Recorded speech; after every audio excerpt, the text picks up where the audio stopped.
vou falar um pouco sobre o episódio Misturar, de uma playlist bastante interessante, chamada Legendas da Ciência. Então, como o nome já diz misturar, você já pensa misturar o quê? Ou você já pensa no que você pode misturar, ou o objetivo de misturar algo.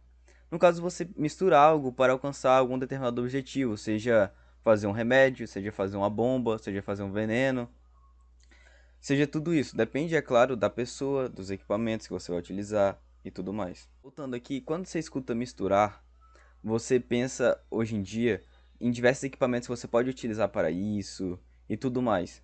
Porém, esse documentário, ele tenta trazer desde o início, desde quando a gente nem sabia o que era ar, ou o que compunha o ar, ou o que tipo tinha no ar, digamos assim.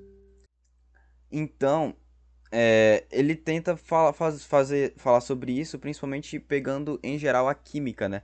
Que, ou seja, a química que é responsável por fazer isso, né? Hoje em dia a química praticamente faz tudo, né? Tipo, digamos assim, a biomedicina, a bioquímica, cara, ela pode fazer humanos, pode fazer seres vivos. Então é uma coisa bastante interessante, né?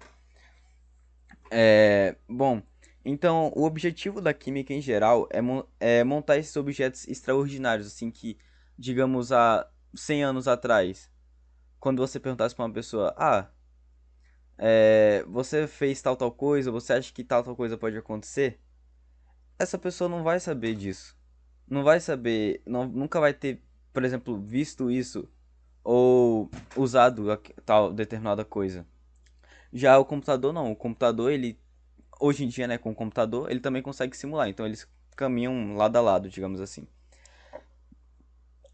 Bom, uma coisa diferente da química e a física, que sempre andaram juntas, é que a química, ela já tenta explicar como tudo funciona, né? No caso, a física, ela tem a função de dar as potências, os valores, calcular determinadas coisas, fazer determinados cálculos sobre como funciona e tudo mais. Já a química, ela tenta explicar como tudo funciona, mostrar como essas reações ocorrem, de passo a passo e tudo mais. E tudo isso nasceu graças aos alquimistas, né? No caso, eles tinham essa vontade de transmutar as coisas, né? Porém, eles não sabiam que isso seria realmente, digamos assim, capaz de acontecer, né? Ele chegar nesse nível de tecnologia, nesse nível de, cara, de tudo ser incrível, assim, você praticamente poder pesquisar no Google, por exemplo, elemento, e ele tá lá esse elemento. Ou você também vê como transformar tal elemento em tal elemento e tudo mais. Bom, então eles falam de alguns cientistas bastante renomados, assim, bastante falados, que eu tenho certeza que todo mundo já ouviu falar. O primeiro que ele fala, ele tenta trazer, se não me engano, em ordem cronológica. O primeiro é Newton.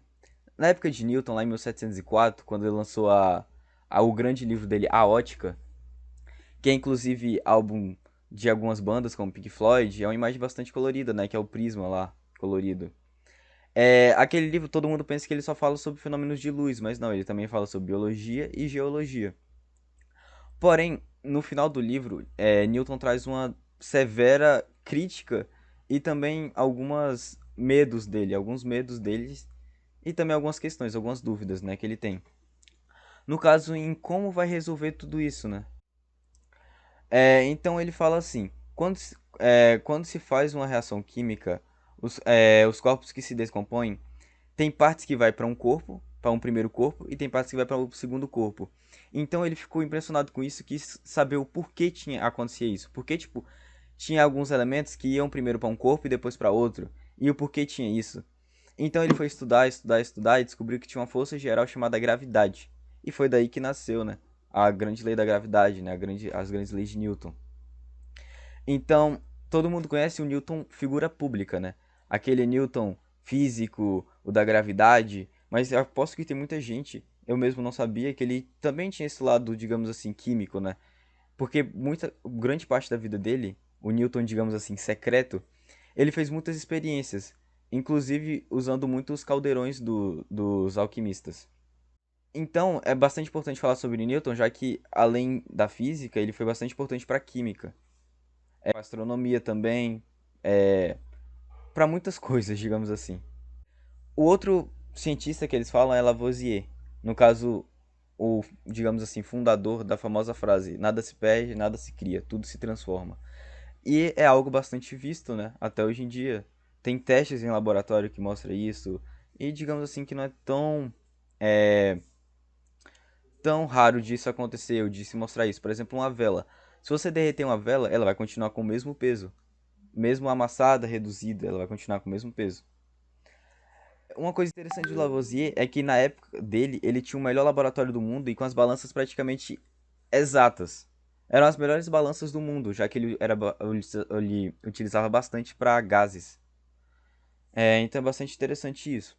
Já Mendeleev, ele trouxe algo bastante importante que foi a multiplicidade dos corpos descobertos. O que seria isso? Seria, por exemplo, a água. A água ela é composta por não só digamos assim, um átomo, uma molécula. Ela é formada por dois átomos de hidrogênio e um de oxigênio. Então são dois átomos completamente diferentes, né? Dois pesos atômicos completamente diferentes. E tudo isso forma água. Algo bastante interessante é que ele foi um dos primeiros a falar sobre a tabela periódica. No caso, organizar. Ele foi um dos principais que tentaram organizar a tabela periódica e é praticamente o que permanece até hoje. A tabela periódica permanece até hoje. Que no caso é a separada e a classificada pelos elementos do seu peso atômico. Naquela época só tinha apenas 50 elementos conhecidos que foram catalogados. Então você pensar que hoje tem muitos mais. Algo interessante foi ele ter deixado as casas vazias na tabela. Ou seja, ele não deixou preenchida e, sei lá, não deixou espaço. Ele já deixou espaço porque ele pensava, já imaginava que iam ser descobertos muitos outros elementos. E foi exatamente isso que aconteceu. Por exemplo, em 1875 foi descoberto o galho. E isso foi bem depois, já que ele tinha feito essa tabela em 1874, se não me engano. O galho foi um dos elementos que já foi, quando foi descoberto, já foi incluído na tabela de Mendeleev, né? A tabela. Algo bastante interessante também foi que quando dois elementos são semelhantes, ele sempre mudava de linha e escrevia algo embaixo. E além disso, ele também mantinha a regularidade no aumento dos pesos, que quando acontecia isso, ele pulava a casa, supondo que iam ter novos elementos a serem descobertos, que foi o que realmente aconteceu, como eu falei.